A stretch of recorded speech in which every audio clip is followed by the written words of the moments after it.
ಭಾರತದಲ್ಲಿ ಗೋಮಾಂಸದ ವಿಷಯವು ಕೇವಲ ಧಾರ್ಮಿಕ ನಂಬಿಕೆಯಾಗಿ ಉಳಿಯದೆ ರಾಜಕೀಯ ಮತ್ತು ಆರ್ಥಿಕ ಸಂಘರ್ಷದ ಕೇಂದ್ರಬಿಂದುವಾಗಿದೆ. ದೇಶದ ಹಲವು ರಾಜ್ಯಗಳಲ್ಲಿ ಗೋಹತ್ಯೆ ನಿಷೇಧ ಕಾಯ್ದೆಗಳು ಜಾರಿಯಲ್ಲಿದ್ದರೂ ಭಾರತವು ವಿಶ್ವದ ಅತಿದೊಡ್ಡ ಮಾಂಸ ರಫ್ತುದಾರ ರಾಷ್ಟ್ರಗಳಲ್ಲಿ ಒಂದಾಗಿರುವುದು ಒಂದು ವಿರೋಧಾಭಾಸದ ಸಂಗತಿ. ಕುತೂಹಲಕಾರಿ ವಿಷಯವೆಂದರೆ ದೇಶದ ಪ್ರಮುಖ ಮಾಂಸ ರಫ್ತು ಮಾಡುವ ಕಂಪನಿಗಳ ಮಾಲೀಕತ್ವದ ಹಿಂದೆ ಹಲವು ಹಿಂದೂ ಉದ್ಯಮಿಗಳಿದ್ದಾರೆ ಮತ್ತು ಇವರು ಪರೋಕ್ಷವಾಗಿ ಅಥವಾ ಪ್ರತ್ಯಕ್ಷವಾಗಿ ವಿವಿಧ ಸಂಘಟನೆಗಳೊಂದಿಗೆ ಗುರುತಿಸಿಕೊಂಡಿರುವುದು ದತ್ತಾಂಶಗಳಿಂದ ಸಾಬೀತಾಗಿದೆ.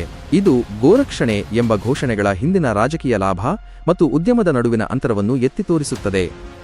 ಆಹಾರದ ದೃಷ್ಟಿಕೋನದಿಂದ ನೋಡುವುದಾದರೆ ಗೋಮಾಂಸವು ಬಡವರು ಮತ್ತು ದಲಿತ, ಹಿಂದುಳಿದ ವರ್ಗಗಳಿಗೆ ಅಗ್ಗದ ದರದಲ್ಲಿ ಸಿಗುವ ಪ್ರೋಟೀನ್ ಯುಕ್ತ ಆಹಾರವಾಗಿದೆ. ಇದರಲ್ಲಿ ವಿಟಮಿನ್ ಬಿ, ಅಡಿಗೆರೆ 12, ಕಬ್ಬಿಣಾಂಶ ಮತ್ತು ಸತು ಅಧಿಕವಾಗಿದ್ದು ಪೌಷ್ಟಿಕಾಂಶದ ಕೊರತೆಯನ್ನು ನೀಗಿಸಲು ಸಹಕಾರಿಯಾಗಿದೆ. ಗೋಹತ್ಯೆ ನಿಷೇಧದಂತಹ ವಾದಗಳು ಕೇವಲ ಭಾವನಾತ್ಮಕ ನೆಲೆಗಟ್ಟಿನ ಮೇಲೆ ನಿಂತಿವೆ ಎಂಬ ಟೀಕೆಗಳಿವೆ, ಏಕೆಂದರೆ ಹಾಲು ನೀಡದ ಜಾನುವಾರುಗಳನ್ನು ಸಾಕಲಾಗದೆ ರೈತರು ಆರ್ಥಿಕ ಸಂಕಷ್ಟಕ್ಕೆ ಸಿಲುಕುತ್ತಿದ್ದಾರೆ. ಕೃಷಿ ಆಧಾರಿತ ದೇಶದಲ್ಲಿ ಜಾನುವಾರುಗಳ ಮಾರಾಟವು ರೈತನ ತುರ್ತು ಹಣಕಾಸಿನ ಮೂಲವಾಗಿದ್ದು ಅದನ್ನು ಕಸಿದುಕೊಳ್ಳುವುದು ಅವಿವೇಕದ ನಿರ್ಧಾರ ಎಂಬ ವಾದವು ಪ್ರಬಲವಾಗಿದೆ.